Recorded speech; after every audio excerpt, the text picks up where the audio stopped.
Hello and welcome to this impromptu Stampscapes lab. I have a piece of 4¼ by 8½ piece of aged foliage stationery paper. Okay, I didn't use any of the foliage. Well, there's a little bit of a branch here, but I just like this kind of decorative pattern texturing in the background for this scenario here.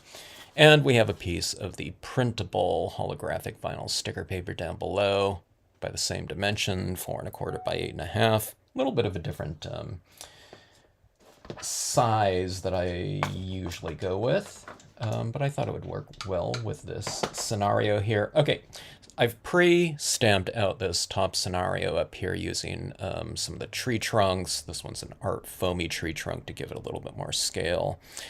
A couple impressions with the pond stamp down below. I need to add in a bunch of white pigment ink down here before I stamp the rest of my imagery, but I wanted to stamp these so that I can have a reference point for these two. It's supposed to be a flooded forest scenario here.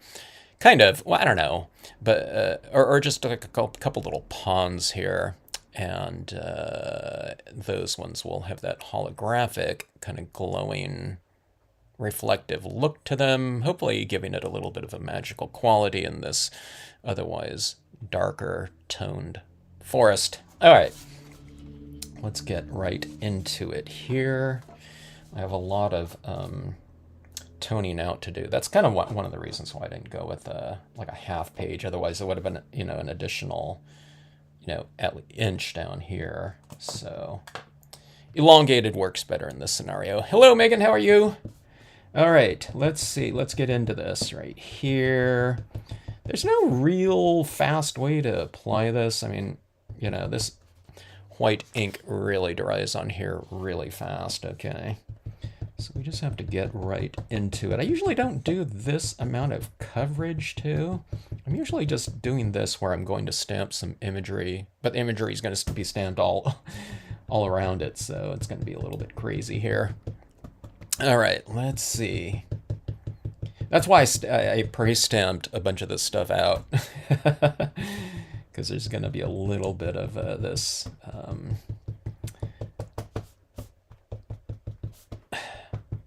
period of monotony here.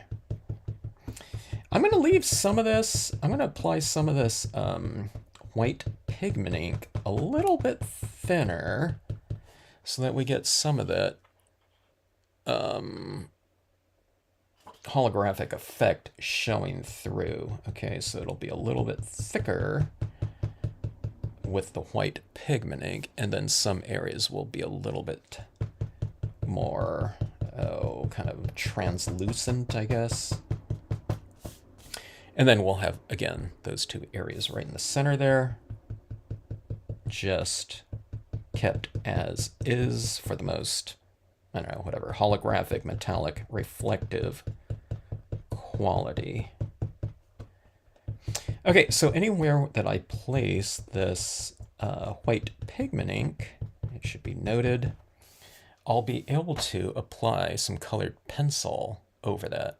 Colored pencil is not going to apply just directly onto this vinyl right here. It just doesn't have any kind of texturing and tooth to it for the colored pencils to apply. Okay.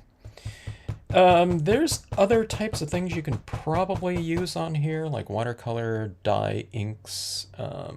If you have watercolor types of pens, a lot of people don't have them these days because there's like, you know, I don't know, whatever. In the last 20 years, it's been all about alcohol markers. But if you have other types of you know, pens, you can probably put it over them, but those ones are more transparent as opposed to opaque. So we want a little opacity. I've been well, thank you. Happy, hope you had a nice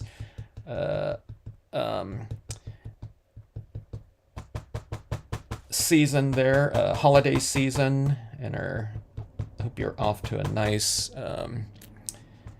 start to the new year.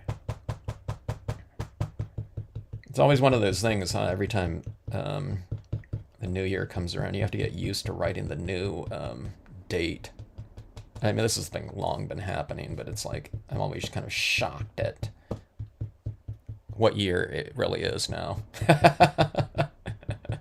It's like 2026. Oh my gosh.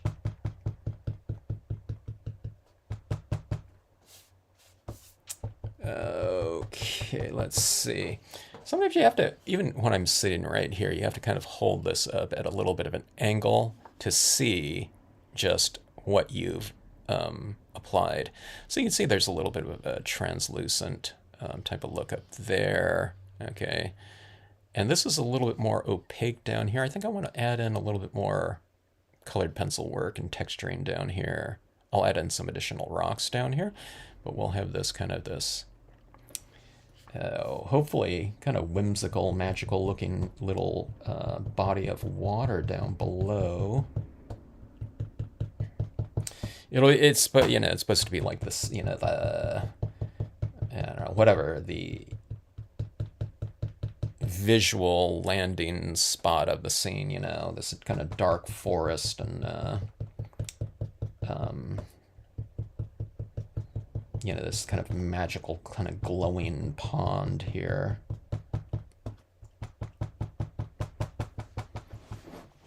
I have Ecoline watercolor markers from Royal Talons. Huh, I don't know. I'm not familiar with that. But yeah, something like that being used to color areas, directly onto this printable sticker paper, it'd be kind of interesting. I don't think you can do very much blending or anything like that, but kind of adding in some tone around your objects. If you did that, I'm guessing it might be a good idea instead of stamping, like, say, imagery in like a Brilliance ink that's going to have some dried, in this case, black pigment ink, or what do you call it? Black. Yeah, well, I guess, yeah, pigment. Pigment particle. I was thinking if there was a different word for the raw particles. Yeah, I think it's pigments. I have a bunch of raw pigments from materials and crafts of drawing and painting, and so those pigments, are just, you mix them with different things to create different media, like oil paints or chalk pastels or something like that. Egg tempera. But anyways, yeah, that'll be kind of floating on here. And I think if you maybe used a little bit of those watercolor markers, it might smear out the impressions with that little chalky pigment ink on the surface. I'm not sure. So like a water-based dye, impression, it might just kind of, because it's much thinner, it might be a little bit more fixed for some additional tones with watercolor markers. I don't know. This is like, I need to experiment around with some different media on this type of paper at some point in time. I don't know. That would probably confuse a lot more people, though. The people that have done this, they get it. But it's everyone that sees this holographic printable vinyl. A lot of people have holographic cardstock or something like that in their supplies that they might have purchased years ago. And so sometimes when that type of cardstock, it's really hard to print on unless you're using StazOn ink. I'm trying to find a piece here on my desk. But anyways, yeah. I don't know, if I start playing around with other things, it's probably going to get extra confusing. It's not really for the people that are watching like Stampscapes stuff, but it's just like when I post on kind of general stamping boards,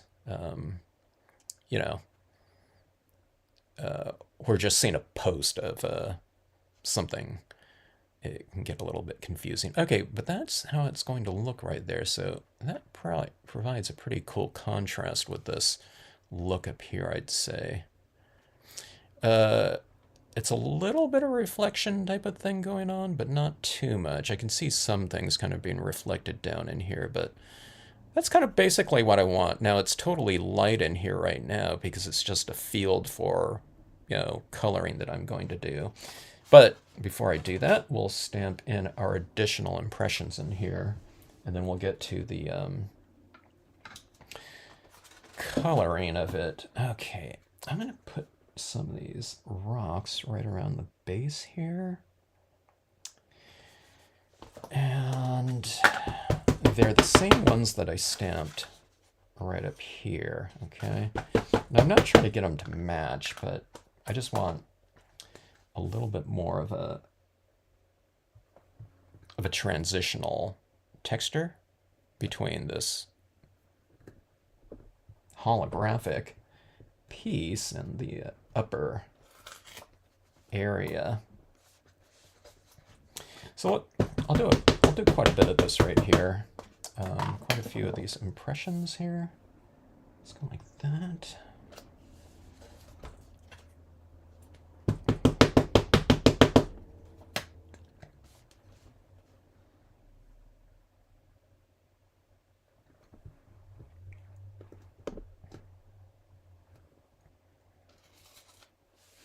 And I am using Brilliance black over that Brilliance white that's been applied.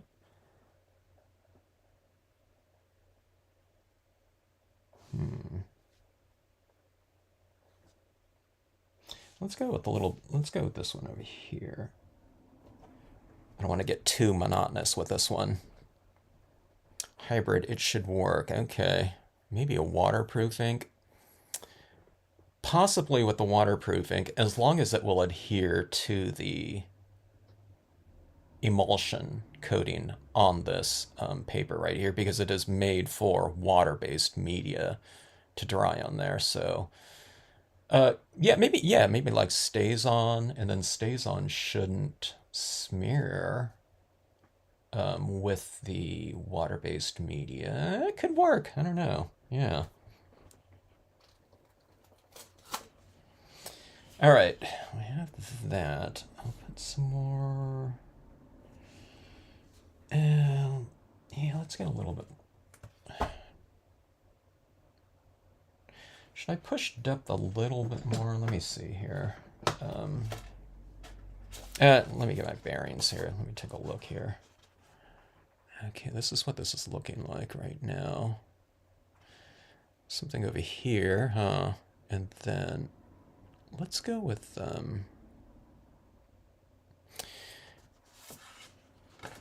this rock's looking pretty good repeated, but just to kind of ensure that we don't get too much monotony with that, we'll go with kind of a larger rock right in here, I'd say. Something like this. We'll go at a little bit of an angle. So it'll look like maybe like a larger one of these types of rocks, but we're just kind of much closer to it for perspective, I think.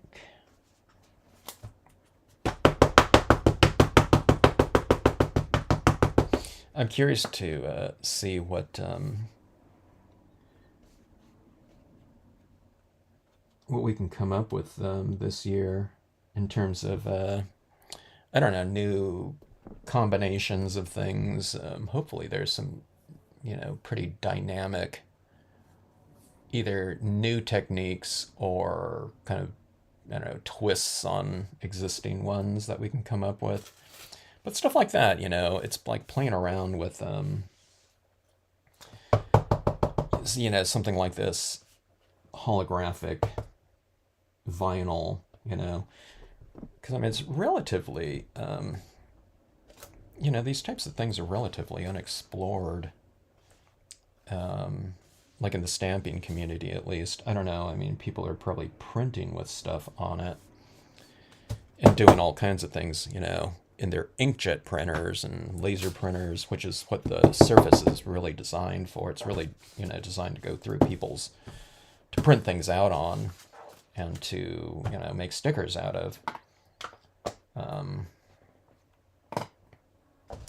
That being said, that may be kind of interesting, maybe we can do something, maybe print something out onto this type of paper, cut it out, and then utilize it in the scene or something.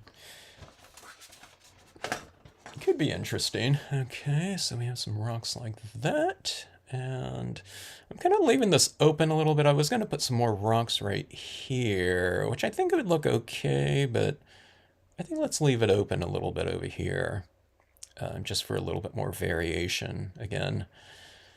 And let's do, I have this overhang of this, actually I use the bamboo bush branch, whatever, right here. And I think I'm going to put another one right down here for a little bit of continuity between upper and lower portion.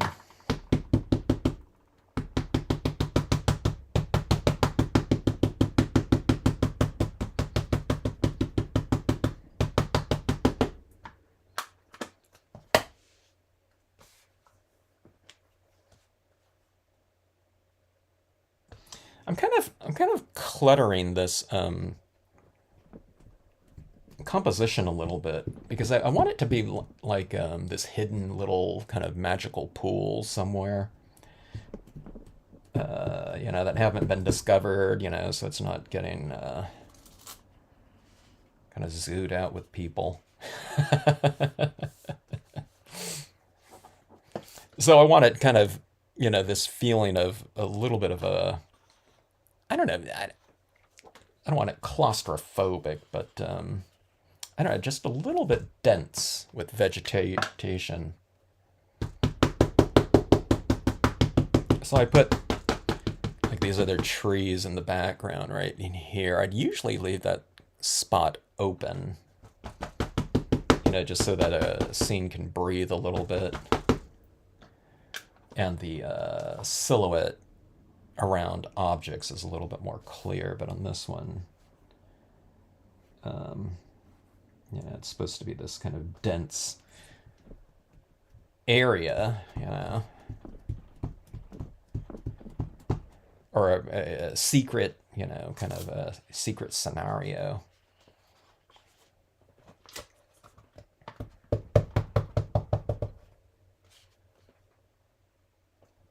That only, anyone that's watching right now will know about. Okay, let's see how this is looking here. Okay, looks reasonably dimensional, I would say. Let's hit this in these two spots. Right now this whole area could be this flooded terrain, so let's add in some grass texturing into it, and then we'll add in some additional textures with some rocks, and then we'll really have this stand out as kind of the flat area within that forest floor area. Okay.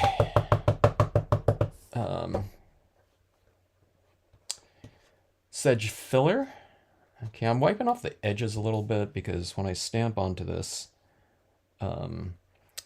white pigment ink, it really grabs that ink really fast. And this just, pigment ink's just thicker to begin with, so. Yeah, see that hard edge right there? Maybe I should wipe off the top too. Okay, yeah, that's perfect right there. So top, sides, like that, and then just stamp it right in there. You don't have to mask anything off. Let me see if I can get a second impression. A little bit.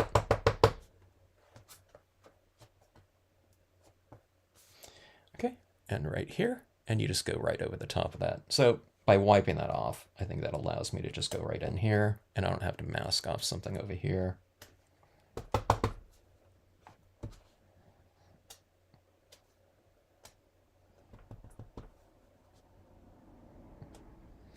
All right.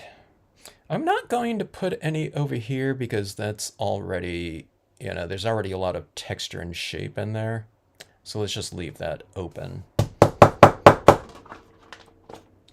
So these forms right here will provide some nice texturing for me to get started with coloring too, okay? These areas out here I want to be fairly dark, okay, in this scenario here, so that those little, our hidden little pools will stand out a little bit more.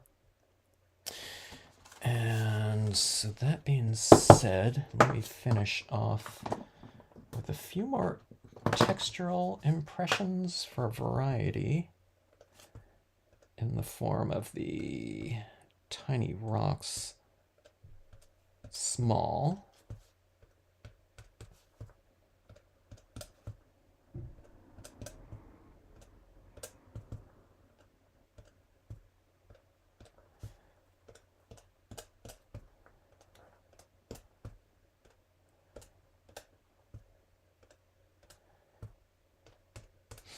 All right. Now, we have a lot of colored pencil work to get to here.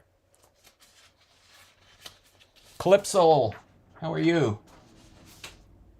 I'm getting to my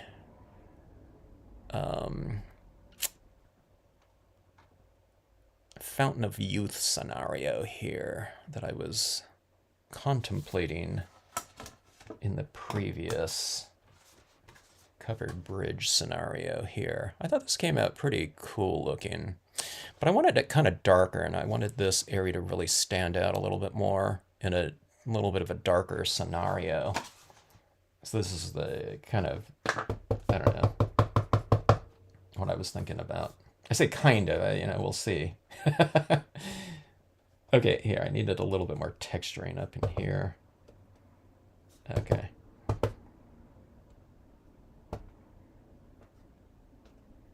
Okay, there we go, like that. All right, let's just get right into it with the black colored pencil, okay? All right, so here's generally, I usually have a little bit of a stronger kind of illuminated focal point, but we'll just say that this area right in here is just going to be our light source, kind of right in this area, and it will shade everything else accordingly. I'll put some shadows down here, kind of going this way from this is light source. We'll just kind of designate kind of midway up right here as the light source, and I'll just kind of shadows will kind of all be angled with a kind of this area right here in mind. It just general. There's not like a moon or something like that, but we'll just reference this. Okay, so shadows will be on the left side of these trees, or on the right side of these trees, and on the left side of this one right here, because the lighting is coming from the right there.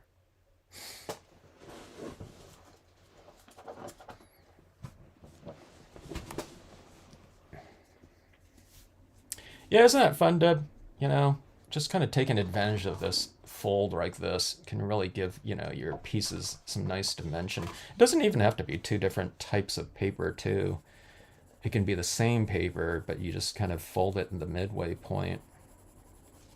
So it's like, I always say this every time I do one of these pieces, but I feel like it gives it a little bit of a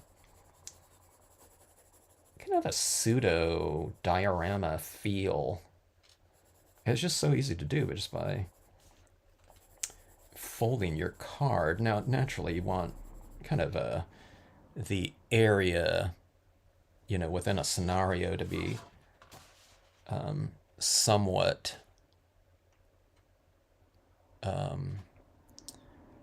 in that horizon area. The horizon in this one's up here, a little bit higher because I wanted this area in here to be deeper. But just having that area like this down below is really, for me, really fun. When I start doing these pieces like this, it's, I don't know, it's like, man, you know, it's like really addictive. Because I like seeing the depth, or on reflection cards or something like that. I really love seeing that.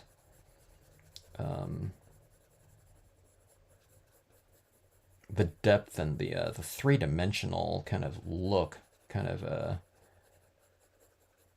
developing. This tree right here, I made a mistake. I put that shadow on the left side of it instead of the right. Oh well. Now this tree in the background is just inherently lighter because it's farther back in the distance. So I won't make the shadow too dark on it, like the trees that are closer to us. Now this right here, this is an art foamy kind of larger tree trunk, and the foamy is on this type of paper.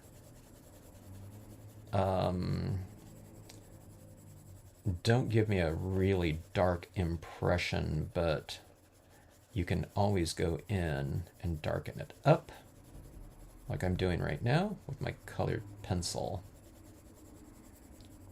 Now this right here, we have this pattern going through the stationery paper, and it's going right through this tree, so I'm going to try to kind of minimize this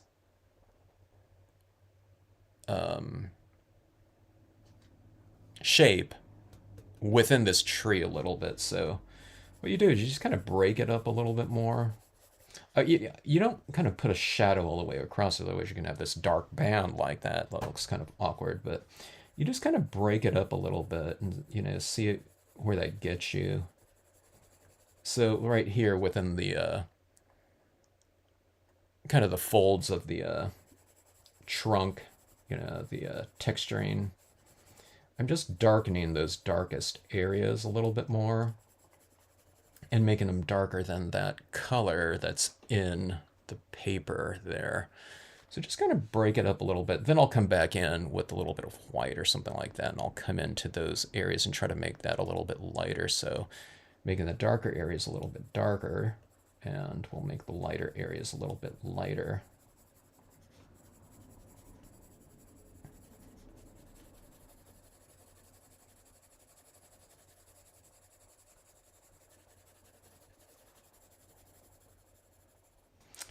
All right, so that's a little bit of the shading right here. You can see this, you know, everything's kind of referencing this area right in here as our light source by making the opposite side of them,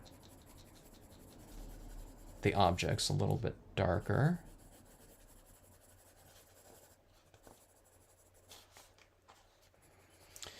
Like that. Okay, now these rocks right here. I'm not going to make these like super elongated shadows like there's a real strong light source or something like that on the horizon, but what you do is you just come in here at the base of your objects and kind of anchor them down with a, you know, slight transitioning shadow.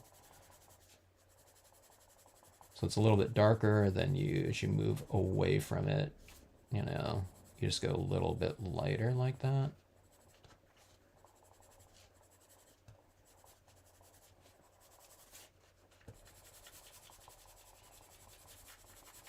And if it's a rock, like these ones right here, I'm drawing them sideways here, but you just kind of darken at the base and you just come up and make them a little bit lighter like that. And it's kind of like that. So you get this transitioning tone. The shadow is going this way and it transitions out this way, and then up the rock it's transitioning darker to light too. And then, you know, there's some rocks, you know, just to vary them, you know, you make them, you alter it, you know, you come up here and make it a little bit darker or something like that.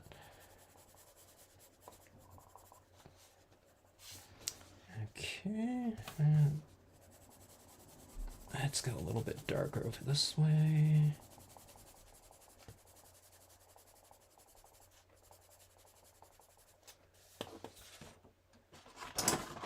We don't want our forbidden forest too light and enchanting.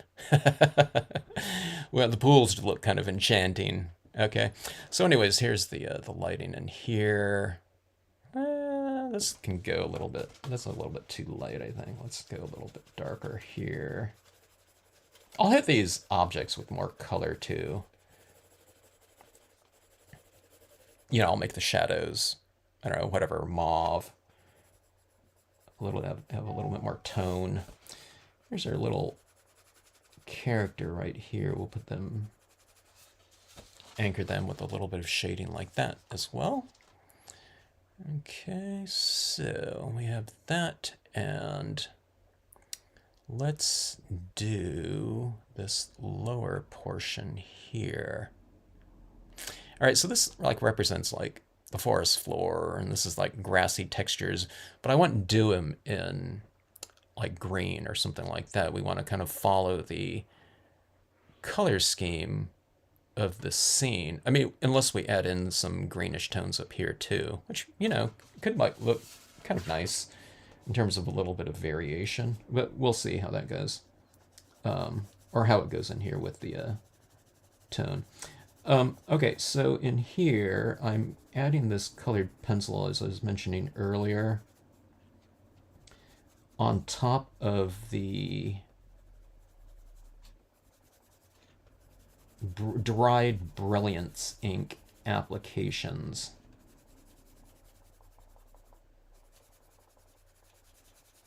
It won't apply just directly onto my printable vinyl sticker paper. It just, there's not enough tooth to the paper, okay, like this. It's just not going to apply. But it does grab the dried Brilliance ink very nicely.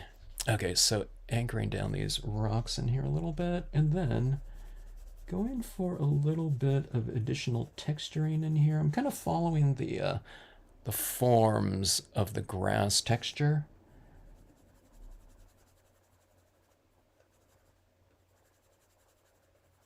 Just darkening where it's dark and leaving a little bit lighter where it's light. Okay, here's the water's edge. We'll define that holographic kind of magical pool a little bit more by making the area around it a little bit darker. I'll add in this black here, but I'm not filling it in as dark as I want because I want to bring in some other colors into it. And if I apply too much of the black down, the other colors that I apply in the colored pencil applications won't apply because everything will be kind of smashed down. There's a little bit of texture to that dried Brilliance ink. But if you go over it with a lot of this waxy colored pencil, it, you know, it all kind of smooths out, and then again, you know, you're stuck with a super smooth surface that won't accept any more media. So just use your kind of initial applications, you know, a little bit sparingly. So this black, I'm using it like a, I don't know, whatever, 15-20% gray maybe.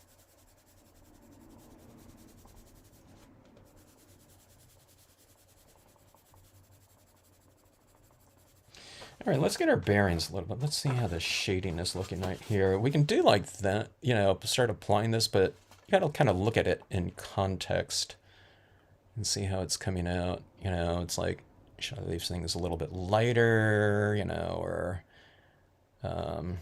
do I need to darken anything? Looking at that right now, I was like, maybe I need to apply some of those mauve rose-looking color tones in here. I might be getting a little bit too dark in some areas.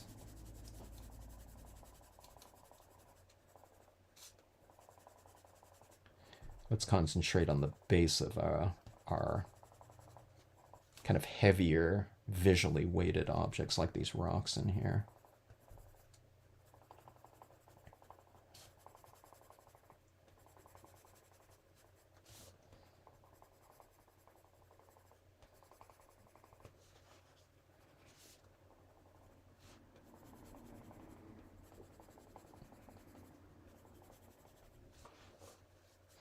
All right, these rocks right in here, the foreground one, we'll give it a little bit more body by shading some of the forms within the rock.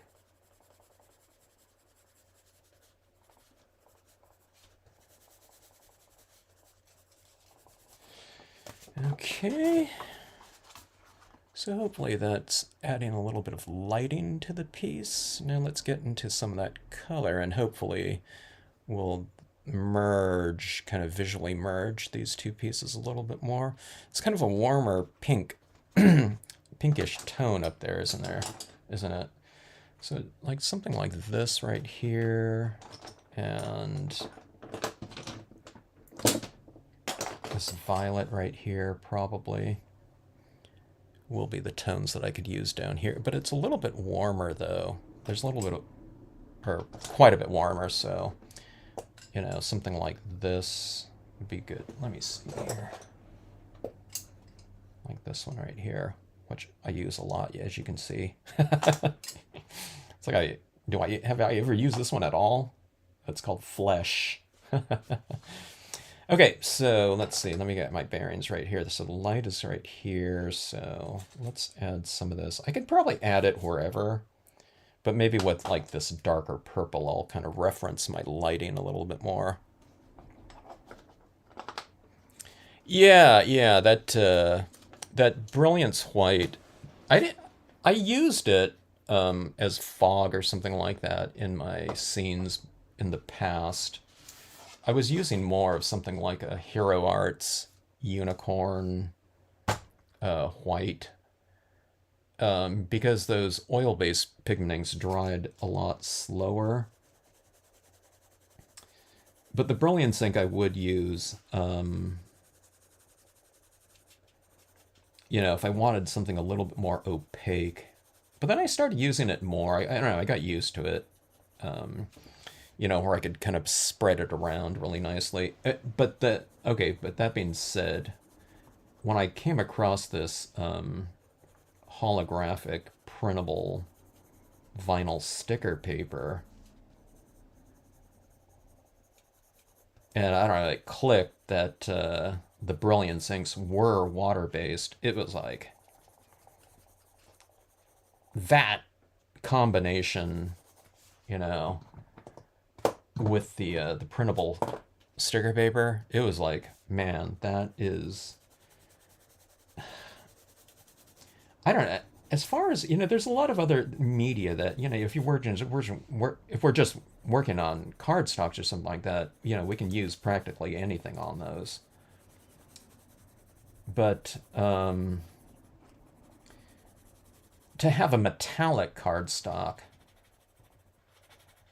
with all of those dynamic properties of it, those reflective light properties, and how much they can reflect light, and then you add in the holographic aspect on top of that, so you get all these colors and that reflected light aspect.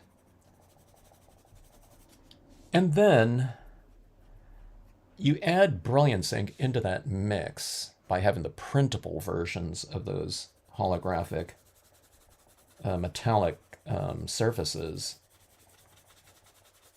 and that really opens things up. And I keep building on to that, and now I'm using probably one of the softer looking mediums. Okay, if you just use colored pencils, just in general, I mean, there's different ways people use colored pencils. You can use it really, you know, quite dynamically with a lot of cross hatching, you know, and layering on real textured papers and things like that. But generally, I find, you know, colored pencils to be a real kind of mellow looking, kind of softer type of medium, certainly softer than liquid media, you know, mostly like dye-based inks or alcohol inks or something like that. There's a real mellow look. So I find it like really fascinating to combine like one of the softer looking mediums, even when you build it up and layer it, with one of the more dynamic, super, eye-catching, distracting almost mediums out there in the holographic metallics like that. So I just find that it just really makes a really kind of nice combination, contrasting. But I mean, I think they harmonize fairly well. It's just like a really good balance because I think that the holographics are they're almost too crazy, to use, at least in a scenic stamping type of situation. You can stamp out some, like really dark, solid trees across it or something like that, in the silhouette style of stamping, which I think looks really good, but there's not a lot of variation that you can do with just silhouette over, the holographic.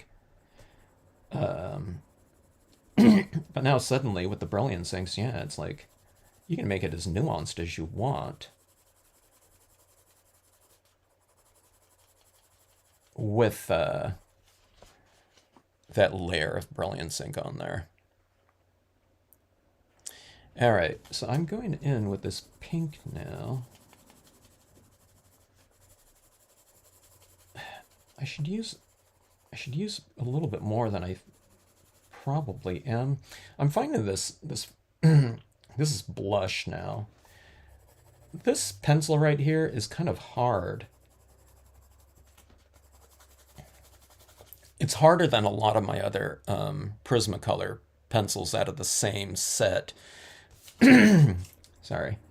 So this isn't applying very well. I'm getting a tone of it down, but it's like a really light tone. I mean, it's lighter, to begin with, but I can't get that on here.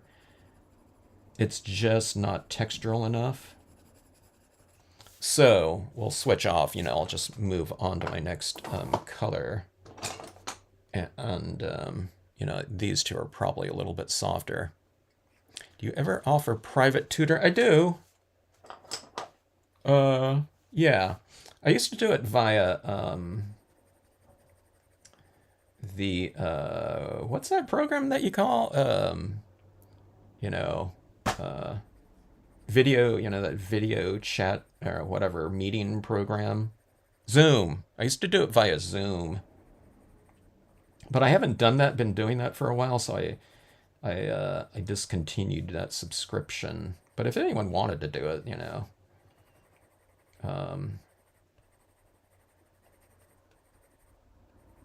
we can still do that. I've done private tutoring. Like for some people, I don't know. We've done it for complete beginners before. And then for like the more advanced, it's not like just set curriculum or anything like that. I would just ask them, where do you find, you desire some improvements on something or something like that. So with some people, it's like lighting. What were some other things? Some people wanted more kind of compositional types of coaching, they were able to follow a lot of the lessons. So they had all the techniques and everything like that, but it was like compositional construction and kind of just starting out, and figuring out kind of a mentality for that, so it's less kind of step-by-step following of a given structure, with the online lessons. They wanted to be able to, kind of more, I don't know, whatever, freelance with the stamps. So that was another thing that we did. And I think another one was I think I've done private instruction for someone. She was in Florida, and we were doing metallics. And then it was interesting because after her class, she was someone that made cards for sale. I don't know where she sold them, but I think she had like an existing audience, or she would go to like a street fair, and she had like existing customers. I don't know how often it was, maybe once a month or something like that. But she took her what she learned in that, you know, instruction or whatever. I don't know. I don't know what I probably gave her more fine point instructions. I mean, there's tons of it that are just free, you know, hundreds of it. But I was just seeing where she was going with her pieces, and I gave her some extra tips. But anyways, she said she sold out of her reflection cards at that next craft show, where people might buy like one or two cards normally, from what I got, from what she was mentioning. They bought like every version of her reflection cards, as she put it, because they wanted to see what they did, you know. So it's like, you know, the card, you know, there's like a different kind of movement or quality to it or something like that. But it felt like to them, you know, like her customers, like there was like a motion to it or something like that, which is, you know, really cool. It's almost like you know, it's almost like a pop-up card, you know, those books, you know, you go into a bookstore and there's like pop-up books and you just want to open every page to see what it does. But that's the feedback that she got from her pieces.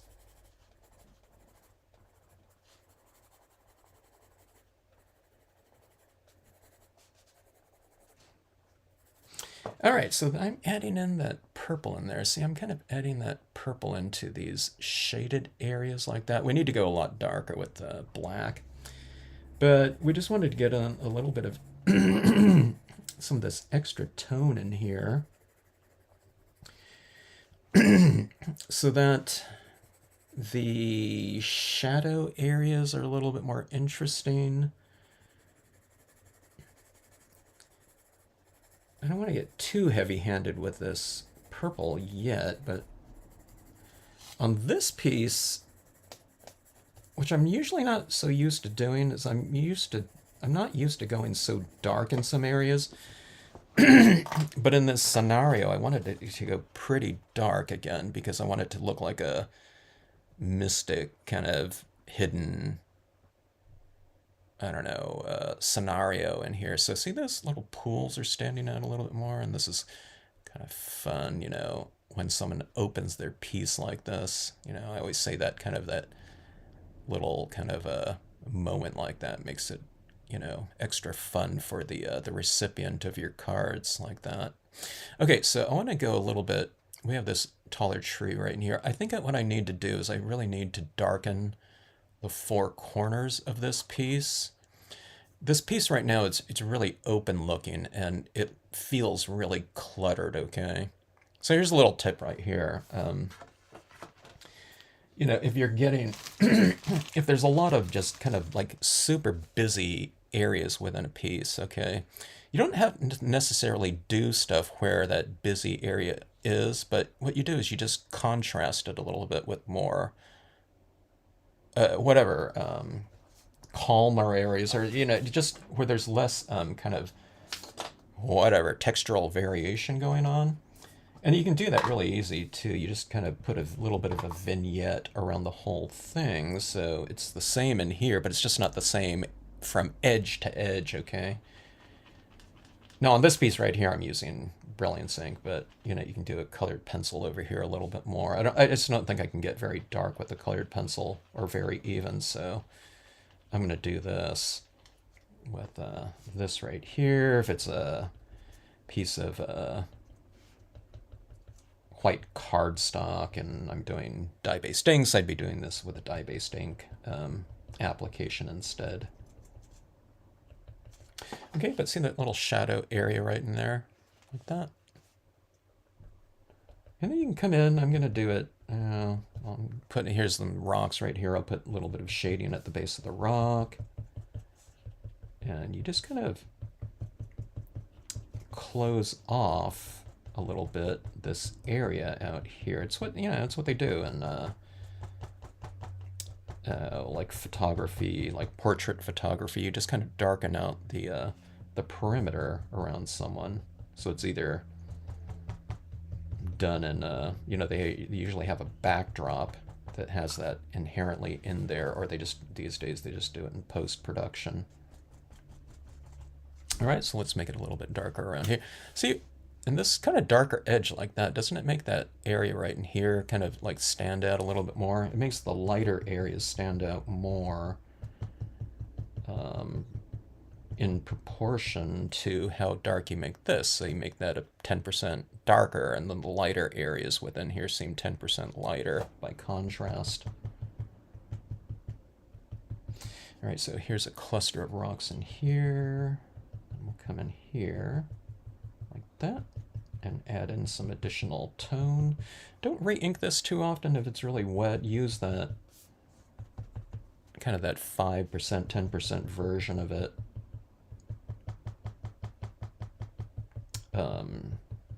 To really get that variation in there. I know you can try different little movements like this. And that's really applying fast. I better tap here. This isn't as dry as I thought it was.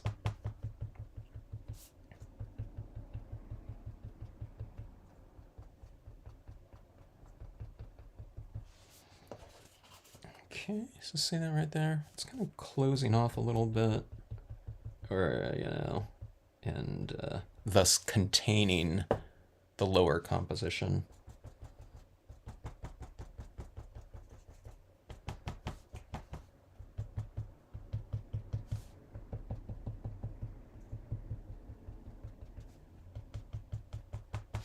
All right, let's take a look and see how that looks on here. Okay. Now it's pretty dark. Let's bring in some additional tone into the upper area as well here. Yeah, isn't that fun with that little vignetting? So I always throw that vignette across just about everything that I do. It is not if I'm doing it on like an oval paper or round paper, which I've rarely done, but if you just kind of close off your edges, like even this composition right here, you see that right there? Closing that off a little bit, doesn't it bring our focus in there a little bit more? Now right over here, I have these different forms that I don't want to eradicate. Now this is already kind of dark down there, so it's kind of taking care of a little bit of the silhouette, but so you can just kind of come up with this a little bit. See, even that little shade like that.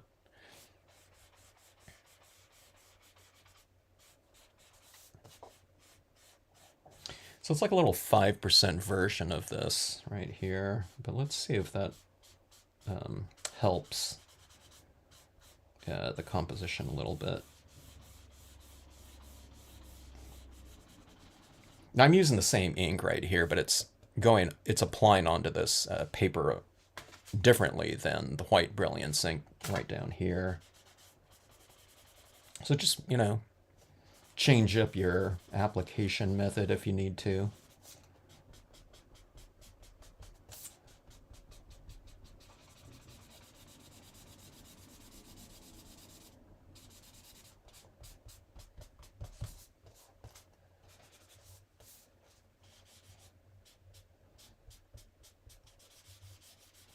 Get a little bit more tone on the edge of this tree trunk.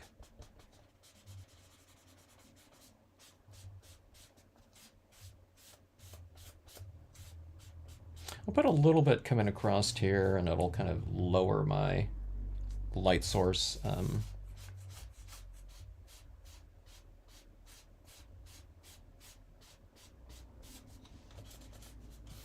All right, let's take a look here. Like that. I want this to be a little bit. I want to bring in that darkness in here a little bit more, I think. Maybe up here. Maybe it gets a little bit darker right across here, you know? And then like in the foreground, it gets kind of illuminated again, closer to the pools, maybe. So let's try that. I know this is getting really dry, so I think I can just go like this wiping motion. There's no danger of me wiping in there. It's like this big black, you know, streak of blackness that won't blend out easily. Let's see. Maybe that's like too dry here.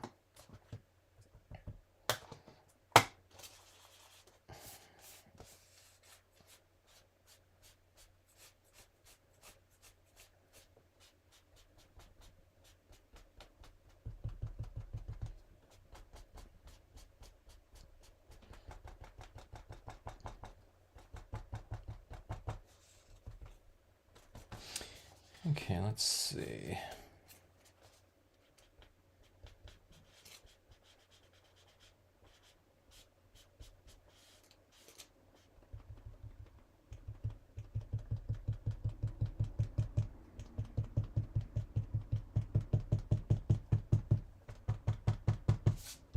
I should reference this with that top portion a little bit more as I do that.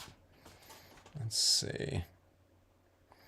It's a little bit darker right there. Let's anchor that tree down a little bit with some shadow.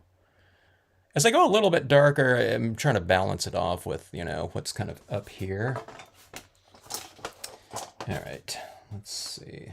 There's my tree. Here's my light source right here. So this tree way over here, you know, the shadow would probably be going off. Yeah, a little bit in this kind of direction right here.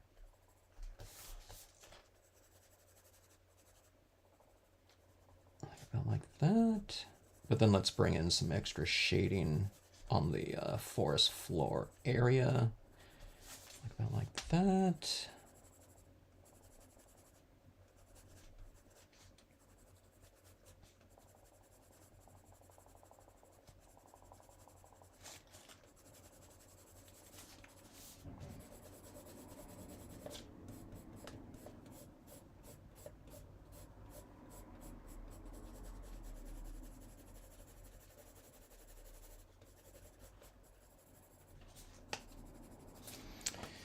All right, let's see here.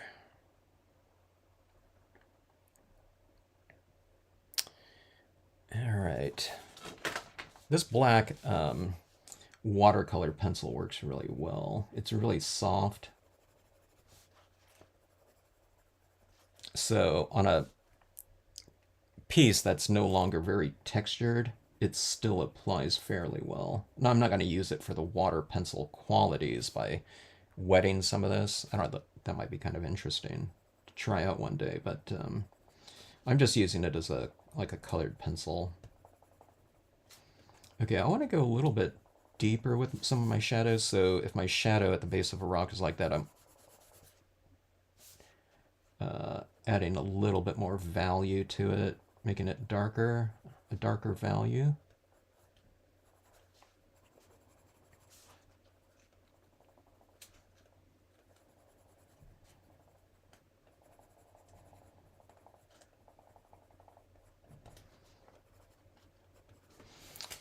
Okay, let's see here. Hello, Debbie, how are you? All right. Everything looks like really creepy in here, but we'll try to make it more dreamy with some of that like illuminated mist in here. So if I put like, if this was like October or something like that, and we have the, you know, the creature of the Black Lagoon right here, then I'm just leaving this as is. But we want it to be kind of whimsical.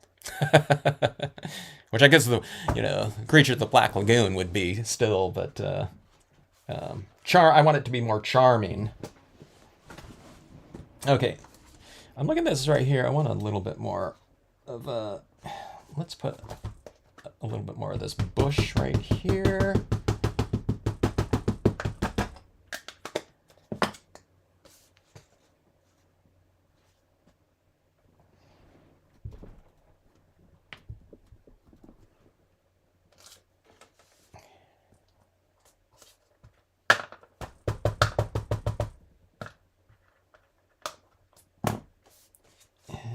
Let's do this.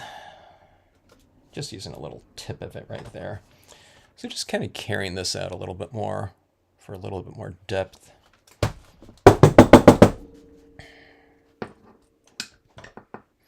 All right, let's take a look and see. All right, so that's the shading in there. I think that's about as dark as I want it to go.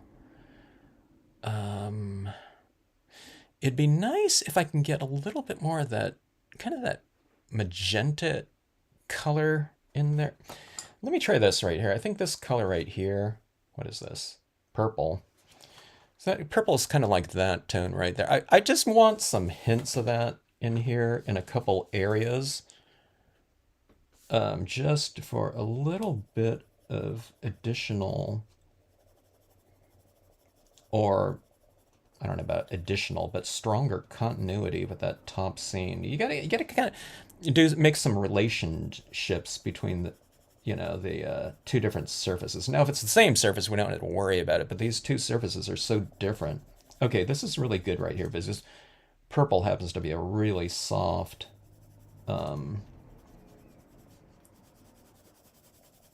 whatever, wax here. So it's really applying nicely. I can get like some real subtle tones in here of that.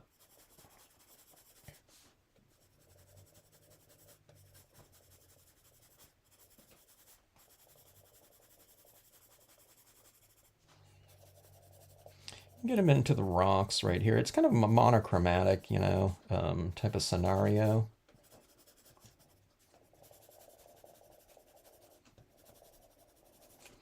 All right, so see those kind of more purplish vibes right in here, like right in the shadow areas, like that.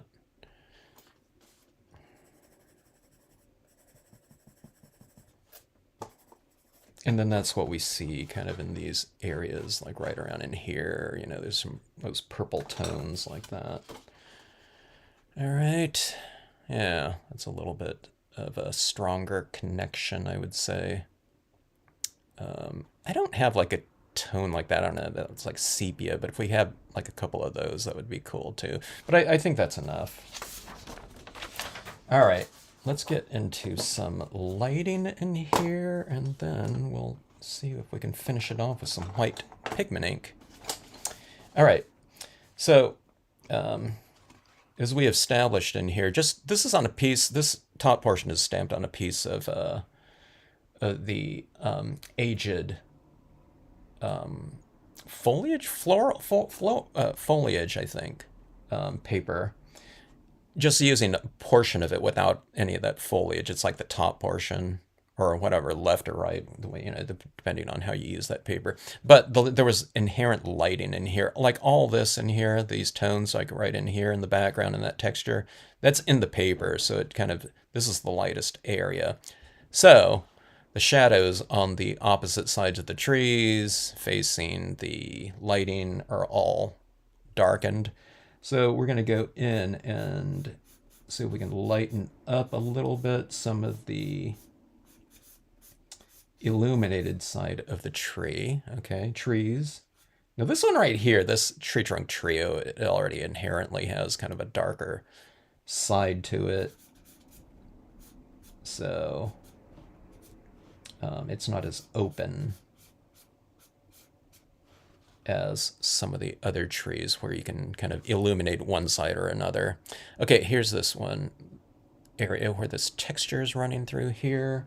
So I'm going to come in here and we'll put some highlighting on this trunk right here, referencing the lighting over here. Okay. So in the lighter portions of this tree, I just kind of go in and add a little bit of additional light lightness to that, to break up that shape slightly. The shape in the paper, specifically.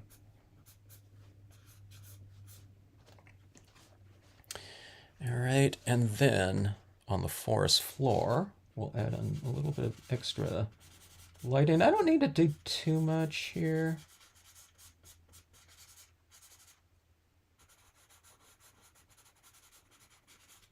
We'll just add some little bit of highlighting on tops of some objects. It's a real soft lighting. I'll add in some crisp lighting as well.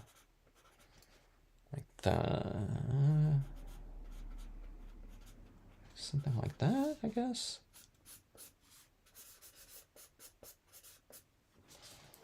Okay, like that.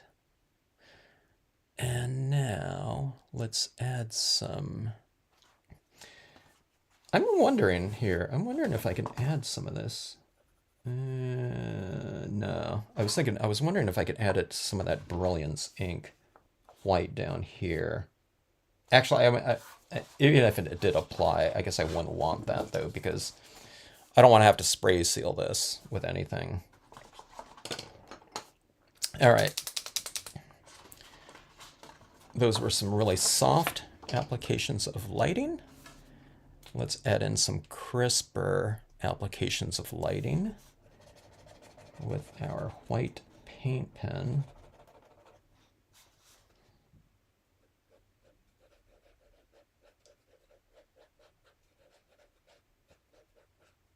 I usually don't do like this kind of this wispy kind of application usually, but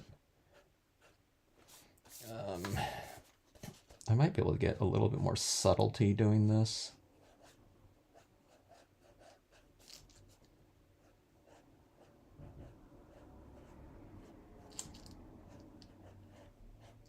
I usually do dots, you know, like stippling, but let's give this a shot here.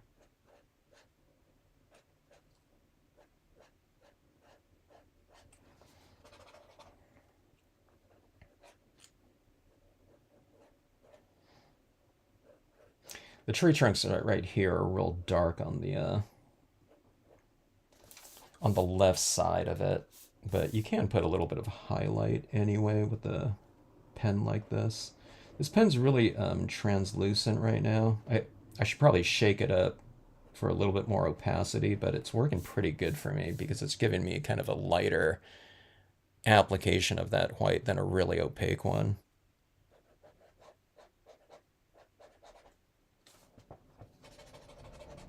It starts getting a little clogged with some of that pastel pencil pigment going up into the tip right like that.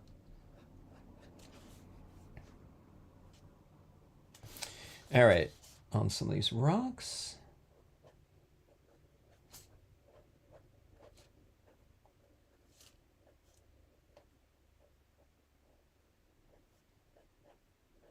If it's a rock that's really close to the light and there's a light area on top of the rock, I use a little bit more of it.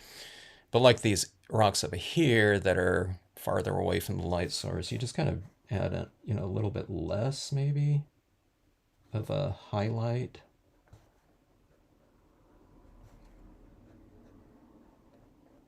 I mean, sometimes it's, you know, it could be like a dot.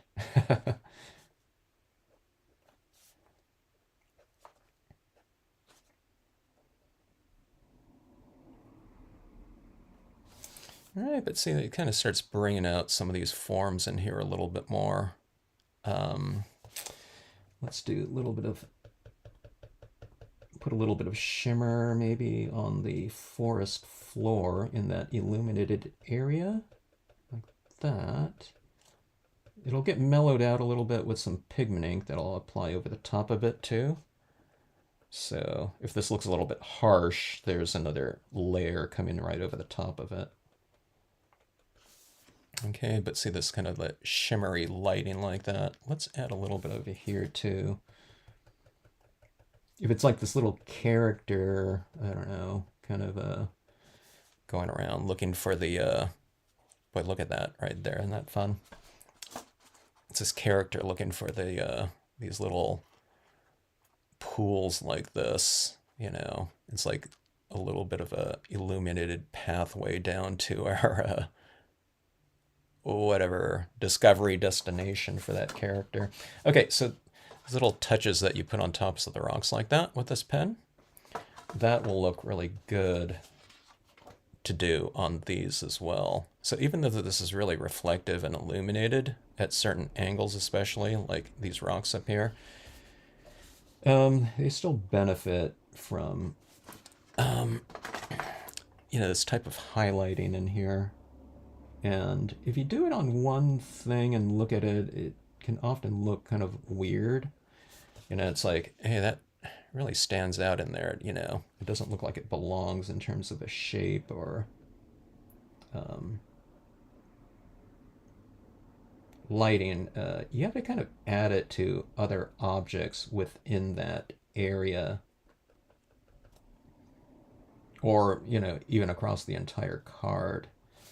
And then it starts making sense, you know, in terms of like a lighting convention, you know, white dots or white lines or something like that. Let's see, let me try to do this real fast here.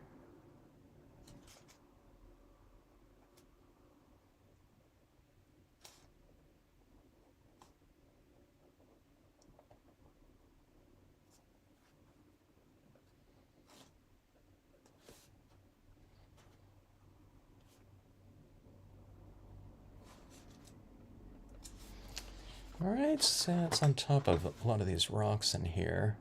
So they're a little bit more three-dimensional looking. And then we'll hit some of the,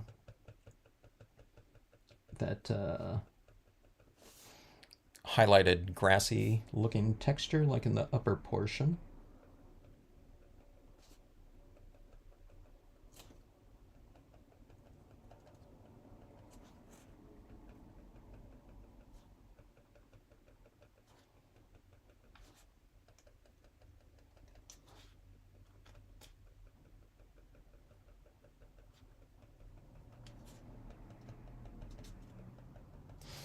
All right. Something like that.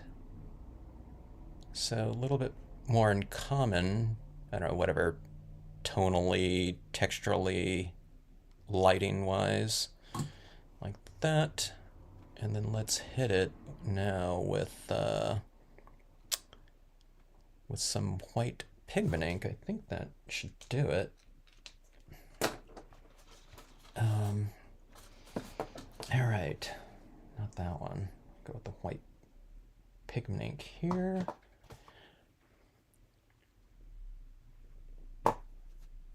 I like that look on that holographic at that angle. It's just kind of sitting at a little bit of an angle, but I like that warm light glaring off of it like that. All right, white pigment ink. And let's add that in kind of the illuminated areas. Like, I'm not going to add it over here because it would probably stand out too much. So I started in my areas that are already light. So this looks really good where light meets dark okay? So it doesn't have to be really dark, but you just kind of have this and you add it slowly like that. See, it's just like you can barely see it, okay? And so we'll have this kind of this illuminated mist. So I'm kind of coming up in here a little bit too because this paper inherently, there's no white to it. So I'm going to add some of that to it, like right in there. But then I'm kind of coming out like that in between those trees, like there's like a layer of mist that's being illuminated by that lighting right there. So it's really fun to add it kind of in between trees a lot of times, or in between things, mountains or anything like that. So we'll say that there's this light coming through there. On this side of this tree, let's illuminate this area right in here, like around our rider. See that right there? That barely tapping it on there. And then I'm coming up into the object, the the horse right there. So see that you get this little bit of this mist coming out in there, but you know, it's not achieved with like one tap. You know, you just kind of build it up through. I doubt if it's even adding like a 1% application of this white. It's like a 0.5%, you know, with each tap or something like that. And then, you know, if you get, I don't know, whatever, that's probably like 30 taps, you get this really kind of pale application of it. And you can get, you know, see I'm tapping in here if I want to go more illuminated like that. But again, I just add it in really slowly, so you have a lot of command over the amount that you're applying. We have this illuminated area right in here, and it's the same texture throughout here. So you just kind of add in a different texture in an area. So see right here, so it kind of has this soft lighting in here like that. And you just kind of break up this area in here a little bit more, but you don't do it through the whole thing. So it's like half of this tree trunk right here has some of this mist on it. The lower half of this object, you know, just this small portion of this otherwise, you know, elongated trunk right here. So I mean, there's no right or wrong to, you know, any of this in here. I mean, I could put like this really heavy mist throughout the whole thing there, and maybe it'd look cool, but I'm usually going for a little bit more contrast. So see these rocks right here? They're all crisp right there, but I'll just put some of this over one of them and see what that looks like, and see how that changes that kind of spirit. It extends the textural range of that grouping of rocks. Now you suddenly have one that's a lot softer, so there's contrast that you can apply throughout pieces, and it could be like 5% of something, but you've taken it from, here's a textural range, it's all right here. Now suddenly you put something way over here, so you've extended that range, you know, where maybe most of it is right over here, but just one little bit of it is soft looking, you know. Yeah, let's see. Well, we'll just keep it like that. Yeah. Okay, here. Let's try this rock right here. It's a really big one, so let's see if I can put a little bit of lighting on it. So it's a little bit too much, so you just kind of wipe it off like this. And now you get this little illumination on there, on the edge. Let me see if I can get a little bit of an edge like that. So yeah, it puts a little bit of light, you know, kind of surrounding the object. They look a little bit more three-dimensional that way too, when you treat, you know, just parts of objects a little bit differently. All right. So yeah, that looks like that. I'm looking around in here to see if I, you know, want anything else in here. I'm tempted to put a little bit on that rock, just like I did this one. This is like a smaller version of it. So I don't know, we can do a little bit of a mirroring of the larger one. See, like that, a little bit of lighting like that. And like I said, that, you know, if I did this piece over and over again, you know, it wouldn't look the same. So it's just as long as you kind of vary things, and it almost doesn't even matter, you know, where you put it. Just, you know, here's a little bit of it down here. Here's a little bit up here.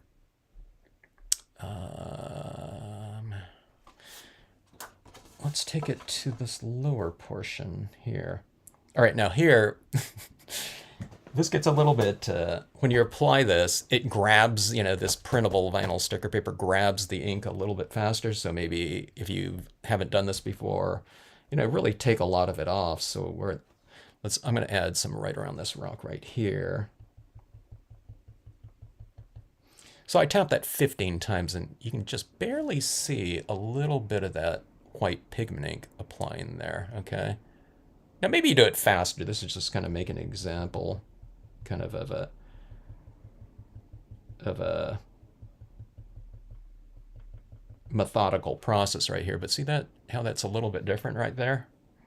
But that's how you can have a lot of control of it. A lot of people, it's not a comfortable process at first for them applying something and not being able to see anything that you're applying, you know, with like a couple applications of it. In this case, like taps like that. But you know, as I always mention, just think about it. If you're applying like a misty type of look, you know, the sensibility that you're thinking about more than applying like a wet medium. Think about it more like you're kind of tapping on some kind of like light powder to something. Okay, but see that well textural change right there? Look how kind of soft it is, and that lighting is so soft. You can see a little bit of contrast between that up there. All right, now let's see. Let me see if I can add some, just like maybe right around in here or something.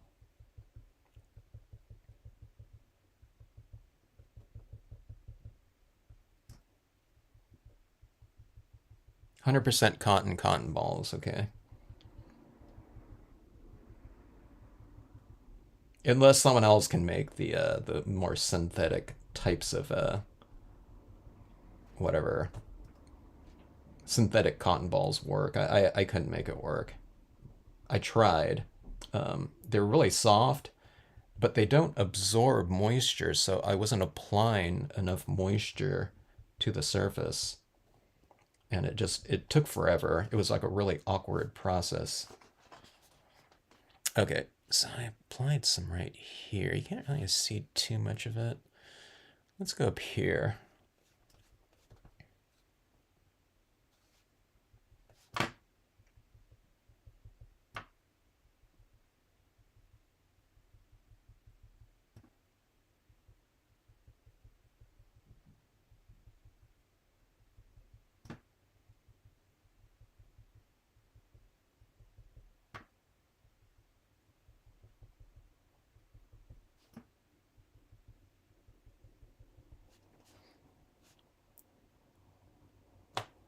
Got a little blob right there, which happens.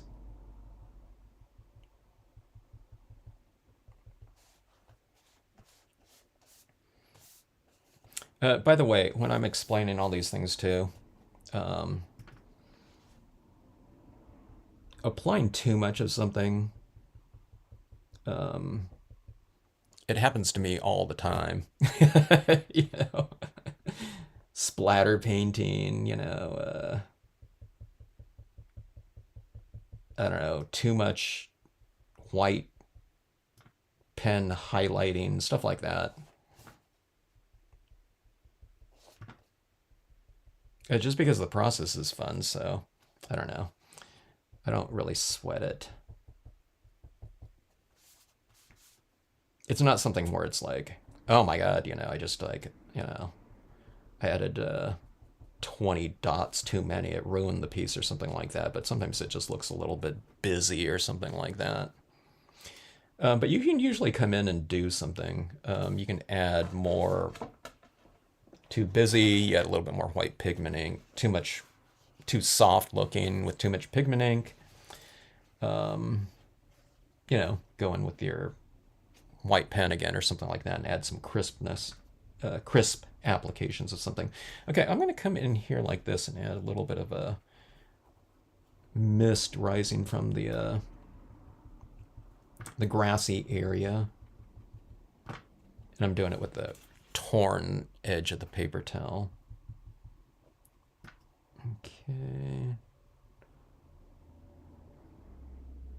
I'm trying to transition it out nice and gracefully, but I don't know if you can see that right. Can you see that right there?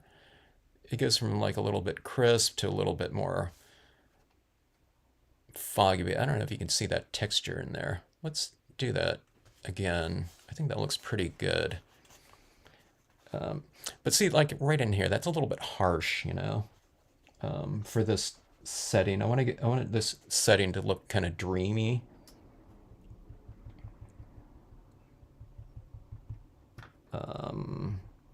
For a Halloween scenario, I want it, you know, to be kind of harsh. You know, like little prickly branches and things like that. something that maybe a scene that looks kind of cool, but not typically, not terribly inviting, as a place to go and visit. All right. So we have that right there. Do you see that? Let me see if I can. I'm trying to see if I can get this at an angle where you can see where I've applied that white pigment ink, but it's roughly like right here, here, here, and right over here. Okay. And let's take a look at it with the top scenario like that.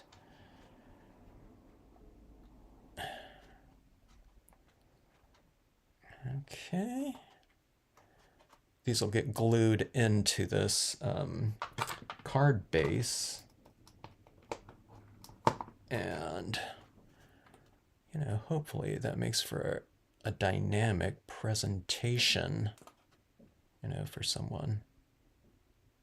And I guess it's, I think it harmonized enough, like this surface right in here from this one right up here through the use of the colored pencils and water-based brilliance inks. I think it merged pretty well. It merged better than my previous one, where it had, a ton of that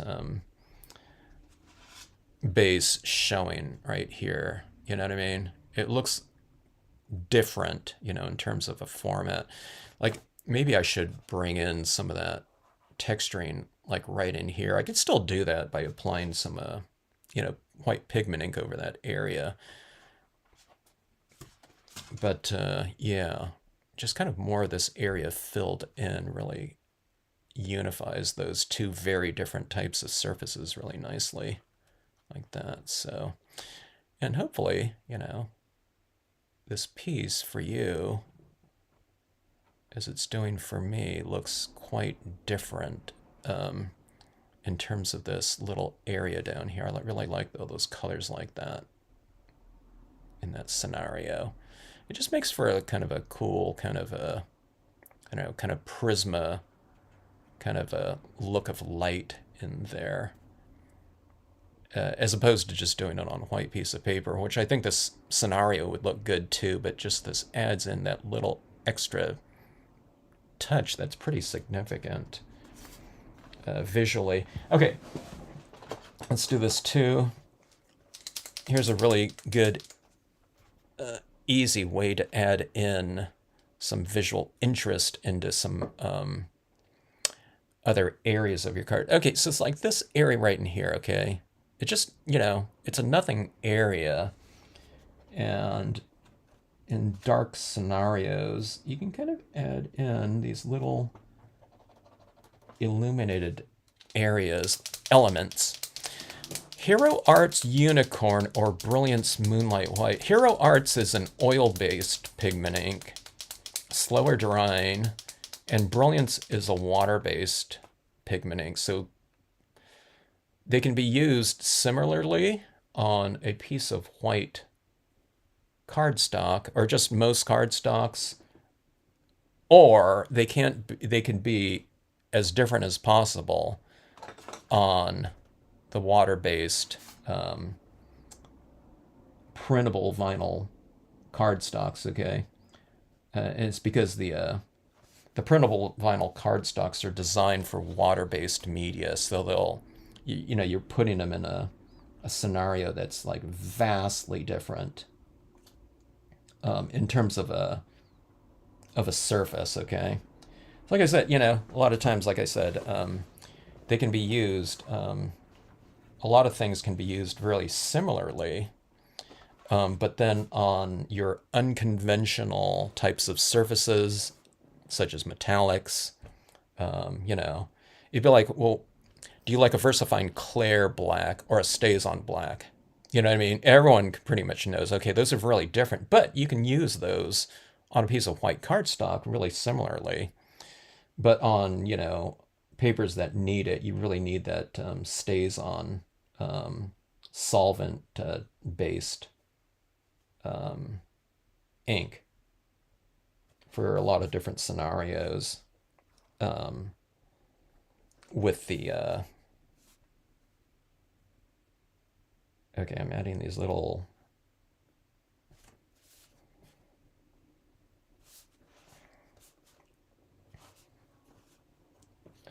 woodland sprites. But yeah, yeah. So for definitely for the printable vinyl holographic sticker paper, you want to go with the Brilliance ink. But that's a really good question, though. And that's one that I'm really specifying on like posts that are going up on like a, like the Stamp Junkies group on Facebook. Okay. I think everyone knows on the Stampscapes Facebook group, unless there's someone kind of new to it, because I've harped on this a lot, is you can't use like a holographic cardstock or even a vinyl holographic cardstock this way, okay?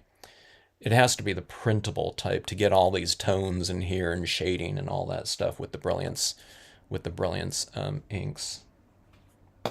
You can do some really cool things on holographic cardstock, holographic vinyl sticker paper, holographic clear cold laminate stuff, you know. But the blending thing and the colored pencils and that type of thing, that's all printable vinyl sticker paper in conjunction with specifically the Brilliance pigment inks. Okay, so making these little areas below these little objects in here kind of glowing. Let's make that one a little bit lighter. Okay. Now, what I'm doing right here, I mean, with the Brilliance ink, I mean, it doesn't really matter. If you're doing it with a Hero Arts white, it would work fine because you're putting on such a light, thin layering of it. Okay. But for that big slathering of white underneath here, over the top of everything, just get Brilliance. The Brilliance inks open up a lot of different surfaces for potential use, including things like glossy cardstock, which the oil-based pigment inks didn't used to dry on. I say used to because I don't know. There might be some other types of pigment inks that have come out that I'm kind of unaware of. I don't think so, though.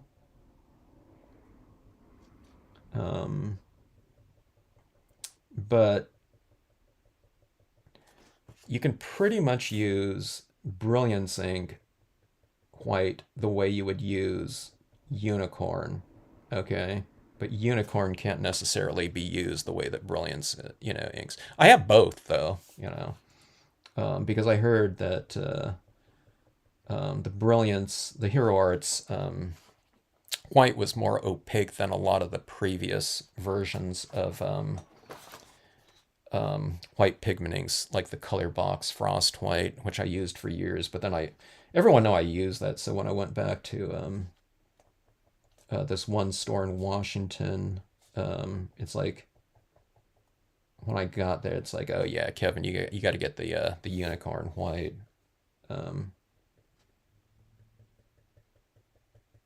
For like my glossy cardstock applications. Okay, can you see that little kind of glowing little area down here in the corners and the darker areas like that? So, and then what I did was I brought it right in here in these areas like this. Okay, so it adds a little bit of a whimsical little touch to it, and you get this kind of repetition of form in the background as far as as well as the foreground like that. So it brings a little bit of continuity to the piece. It looks kind of weird though, just in the corners like that, doesn't it? All right, let me go in here.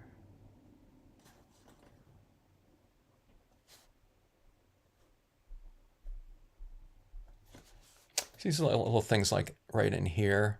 Even if you don't illuminate them, I think that looks kind of cool, just in terms of this little kind of glowing little thing. You can make them into fireflies or something like that if you want to.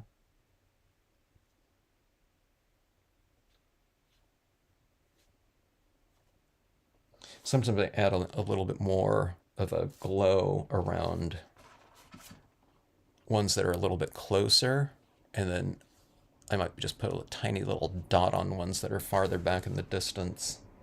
That looks really good for stars too. If you have a sky full of stars and you kind of put that soft illumination on a couple of them, it looks pretty good. All right, so anyway, there you have it there. The search for the fountain of youth. I don't know, whatever. Like, what do they call them? Is it vernal pools, or I don't know, whatever. You know, some kind of little magical forest floor, flooded, you know, forest floor type of a situation. But yeah, just a little bit of fun with the holographic cardstock like that, used in conjunction with a paper that you would, you know, I don't know, I wouldn't have matched it up with something like that in the past, you know, an aged looking paper.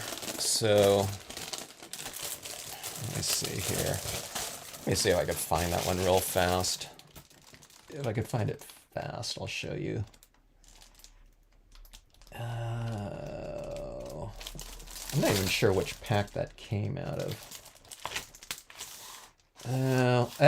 Okay, it wasn't this paper right here, but these aged foliage papers,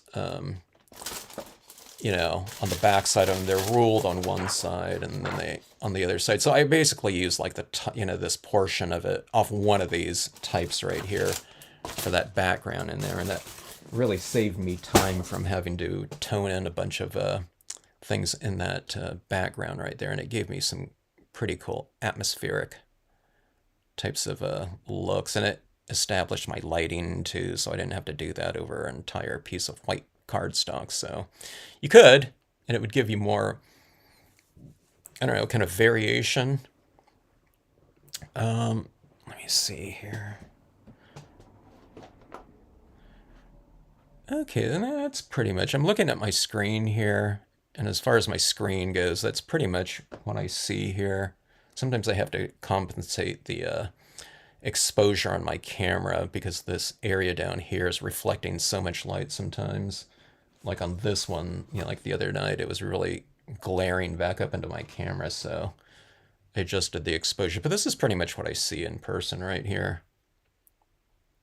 So hopefully it looks, you know, somewhat three-dimensional to you, even though these are just two flat pieces of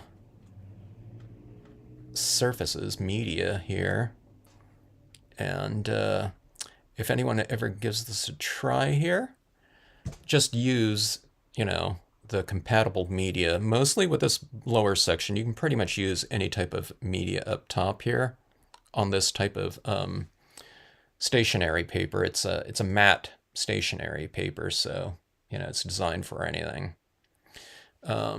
But yeah, just on this lower section right here, use your Brilliance inks if you're doing something like that. I'll do some kind of thing too where we're doing a similar type of scenario, but I'll make it into like a 10-minute type of card, you know, just, you know, where I'm not doing so many shades and, you know, shadow areas of a lower section. We'll stamp in some like just solid trees or something like that, pine trees in both areas, you know, different scene, but, you know, I'll show you a really fast application of these two types of, I don't know, somewhat contrasting surfaces. All right, so let's see here.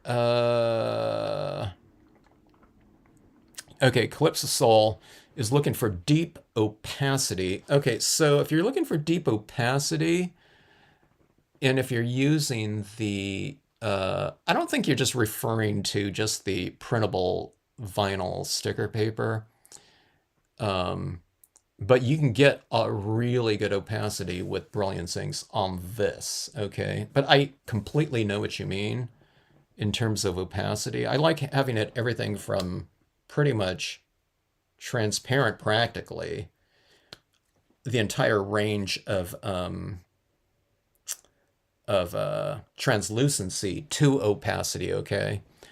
But the Hero Arts one had the reputation for being more opaque than the others, but I don't know, the most amount of opacity that I'm getting from that on regular cardstock,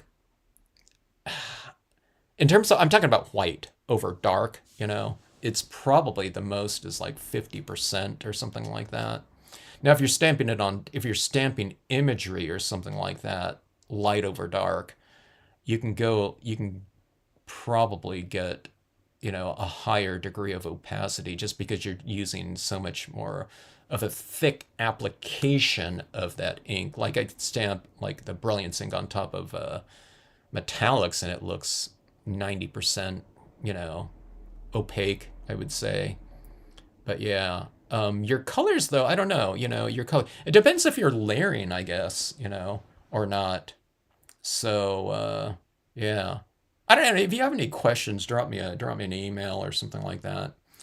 Like as far as specifics go, I don't have a lot of experience. I don't know. Does anyone else, if anyone else is on, or at some point in time, someone's watching this in the future and they can see the chat board. If you have any tips on different pigment inks and opacity, let us know. Like I don't know a lot about things like colored VersaFine Clair too, which is a oil-based pigment ink. We know everyone knows how dark the black is, but yeah, like if I covered up like a VersaFine Clair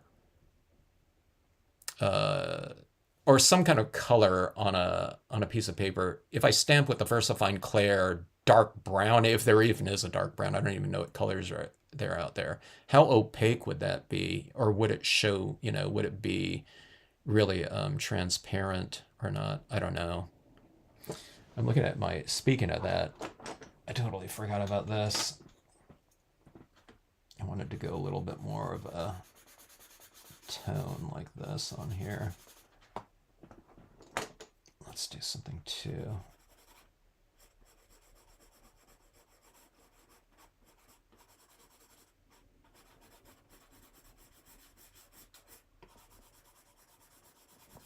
Get rid of that line, making that line a little bit more obscure through there. All right, but anyways, thanks for checking out my search for the Fountain of Youth type of scenario right here. I don't know what it is, you know, just the hidden mystical pools or something like that. Using the holographic cardstock, a lot of fun. And hope to see you all in the next future live stream. Glad you like it, Cecile.